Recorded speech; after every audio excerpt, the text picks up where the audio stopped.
The DCU has just confirmed that Amanda Waller continues to face the same problem with her teams of supervillains and monsters, thanks to Creature Commandos. Whether it's with Task Force X or Task Force M, Waller's missions to protect the interests of the United States government almost always end the same way. To that end, it seems as though Waller may never escape what's essentially become the biggest struggle behind her methods. Using incarcerated metahumans and gifted operatives to serve as part of her strike teams, Viola Davis Amanda Waller first debuted in 2016's Suicide Squad and has since continued making appearances in multiple DC live-action movies and shows.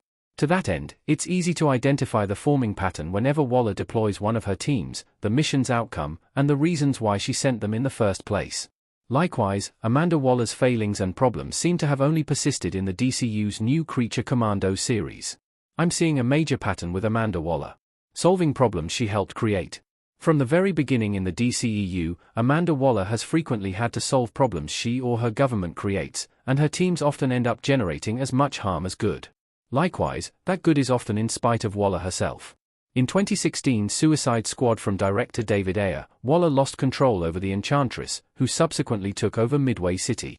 This meant that Task Force X's first mission was to save Waller herself, who was trapped in the city, before taking out the Enchantress.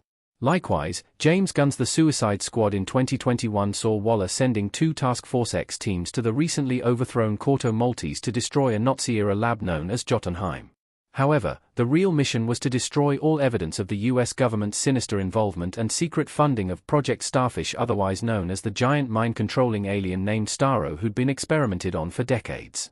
With Waller having kept the mission's true nature a secret from her team on the ground, the resulting tension once the truth was revealed directly led to Rick Flag Jr.'s death. Even the smaller Project Butterfly team in Peacemaker Season 1 dealt a pretty serious blow to Waller herself while working to prevent a secret alien invasion, as Amanda's own daughter chose to expose the Task Force program to the public after Waller intended to frame Peacemaker to cover up the alien invasion's existence. While the result is always the world being saved, Waller arguably creates just as many problems and damage as her teams manage to actually solve, and this trend has only continued in the DCU's first official project. The DCU continues the Task Force problem with Creature Commandos. Waller and Task Force M were duped by Princess Rostovich. Once again, Waller and her new team end up making things worse in Creature Commandos. Wanting to maintain relations with the oil-rich Pokalistan and its imminent new monarch Princess Ilana Rostovich, the newly created Task Force M, Waller's loophole team to circumvent new restrictions from Congress, is sent to protect Rostovich from the Amazonian sorceress Circe and the sons of Themyscira. However, a captured Circe shows Waller a vision of the future where Rostovich kickstarts WWAI and the deaths of multiple heroes. As such, Amanda Waller sends her team back to Pokalistan to kill the princess, only to be duped by Rostovich herself into believing the vision wasn't credible. Thankfully, it was the bride who realizes the truth and kills the princess to prevent this dark future that would have indeed come to pass, though not before Task Force M lost 2 of its members and 1 was put into a coma. As such, Waller and her team ultimately made things a lot worse before saving the world, not unlike her teams in the past. Will Amanda Waller ever have a clean win in the DCU? The bad may always outweigh the good.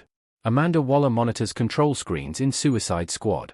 One could argue that Waller's problems may just come with the territory of employing teams of incarcerated and morally ambiguous meters and monsters. However, it's not hard to pin lots of the issues on Waller's inherent ruthlessness. She's using assets she believes are expendable, assets she's been unable to fully control, as has been proven more than once. Waller's core motivation is to protect the interests of the US government first and the world second. As such, her desire is more often about cleaning up the government's messes and/or her own, while her team ends up saving the world in spite of her. To that end, it's highly unlikely that any of Waller's task forces will ever have a clean win and victory, though the blame seems to lie with Waller herself. This is something I sincerely hope is explored further in the Waller solo series in development from James Gunn and DC Studios.